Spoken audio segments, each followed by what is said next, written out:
हेडलाईन्सचे प्रायोजक आहे NBC bearings, लांब पळण्यासाठी। मराठा समाज कुणाचाही सुपडा साफ करू शकतो। मराठा काय आहे हे काही दिवसातच कळेल। मनोज जरांगेंचा सरकारला थेट इशारा। जरांगेंचा चलो मुंबईचा नारा। 10 लाख गाड्या मुंबईत येणार। आझाद मैदान किंवा शिवाजी पार्कमध्ये आमरण उपोषण करणार, जरांगेंची घोषणा।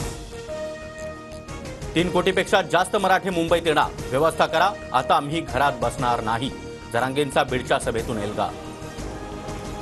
मराठा आरक्षणाची क्युरेटिव्ह पिटिशन सुप्रीम कोर्टानं स्वीकारली। 24 जानेवारीला क्युरेटिव्ह पिटिशनवर सुनावणी। याचिकाकर्ते विनोद पाटलांचा दावा। सरकारचे पूर्ण प्रयत्न सुरू। जरांगेंवर मुंबईत येण्याची वेळ येणार नाही, जरांगेंच्या घोषणेनंतर प्रसाद लाड यांचं वक्तव्य। सगळे सोयऱ्यांना प्रमाणपत्र देणार नाही, सरकारकडून स्पष्ट। सरकार झुकत नाही आणि जरांगे देखील ठाम। आम्ही वेट अँड वॉचच्या भूमिकेत, ओबीसी नेते बबनराव तायवाडे यांची प्रतिक्रिया। शरद पवार आणि प्रकाश आंबेडकर आज एकाच व्यासपीठावर येण्याची शक्यता। वांद्र्यामध्ये संविधान निर्धार सभेसाठी पवार जाण्याची शक्यता। पुणे लोकसभेच्या रिक्त जागेसाठी लवकरात लवकर निवडणूक घेण्याचे मुंबई हायकोर्टाचे आदेश। हायकोर्टाच्या आदेशाविरोधात निवडणूक आयोग सुप्रीम कोर्टात। मुख्यमंत्री मुंबईच्या पाहणी दौऱ्यावर। वरळी भागातील स्वच्छता मोहिमेची मुख्यमंत्री शिंदे यांच्याकडून पाहणी। मुंबई पुणे एक्सप्रेसवेवर सलग दुसऱ्या दिवशीही मोठी वाहतूक कोंडी। मुंबईहून पुण्याकडे येणाऱ्या लेनवर वाहनांच्या लांबच लांब रांगा। 15-15 मिनिटांचा ब्लॉक घेऊन वाहतूक सुरळीत करण्यासाठी पोलिसांचे प्रयत्न सुरू। जळगावच्या भुसावळमध्ये कांद्याला फक्त 3 रुपये किलो भाव। शेतकऱ्यांची घोर निराशा। लागवडीचा खर्चही निघत नसल्यानं शेतकरी चिंतेत। राज्यात 35 नव्या कोरोनाबाधितांची भर। मागील 4 आठवड्यामध्ये कोरोना रुग्णांमध्ये 64 वाढ। आतापर्यंत सक्रिय रुग्णांची संख्या 100च्या पार।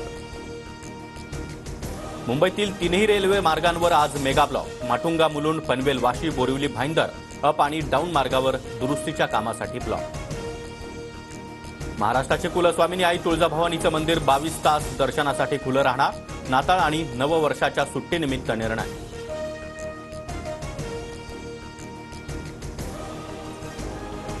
धाराशिवमधील ज्योती क्रांती मल्टीस्टेट बँकेवर सशस्त्र दरोडा। पिस्तूल आणि चाकूचा धाक दाखवत कोटींचा मुद्देमाल लुटला। घटना सीसीटीव्हीमध्ये कैद। लातूरमधल्या सिंदाला इथल्या कला केंद्राच्या आवारातील गाड्यांची 2 पोलिसांकडून तोडफोड। पोलीस मद्यधुंद अवस्थेत असल्याचं समोर। जम्मू काश्मीरमध्ये निवृत्त पोलीस अधिकाऱ्याची गोळ्या झाडून हत्या। दहशतवाद्यांकडून नमाज पठणासाठी गेल्यावर पोलिसांवर गोळीबार।